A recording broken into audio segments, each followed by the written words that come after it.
જય શ્રી કૃષ્ણ। હું બનાવવા જઈ રહ્યો છું એક એવી એપ કે એક એવી વેબસાઇટ કે જે પૂરી સેવાની પદ્ધતિને જે મોડર્નાઇઝ કરી નાખશે। અને આ એપ બીજી એપ કરતા કઈ રીતે અલગ છે એ હું કહેતા કહું તો આ એક બ્રિજ છે, નાખે ટૂલ નાખું। આ તમારી મહેનતથી કમાયેલા પૈસાના માંથી 2% કે 5% ભાગ નહીં લે। હવે તમારી ઈચ્છા છે કે તમને તમારા છોકરાનો બર્થડે કે છોકરીનો બર્થડે ઉજવવો છે, કે તમારી ઈચ્છા છે કે અનાથ આશ્રમમાં જઈને જમાડવું છે, પણ શું તેમને ખાલી ખાવાની જરૂરિયાત છે કે તેના સિવાય પણ તેમને કઈ બીજી જરૂરિયાત છે?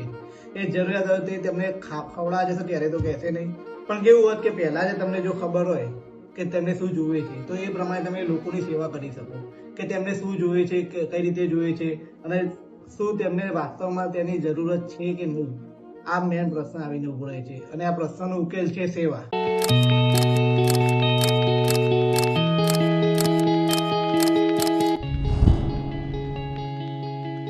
ફીચર્સની વાત કરું તો 0% રજિસ્ટ્રેશન ફી, સેવા ફોર એનિમલ્સ, રિયલ ટાઈમ સેવા, એના સિવાય એક એવી સિસ્ટમ કે જે તમારા કપડાં કલેક્ટ કરી તેને ધોઈ તેને ઇસ્ત્રી કરી તેને પેકિંગ કરી અલગ અલગ શહેરમાં સેવા આઉટલેટ્સમાં પહોંચાડવા, જેના થ્રુ જરૂરિયાતમંદ લોકોની સેવા થાય।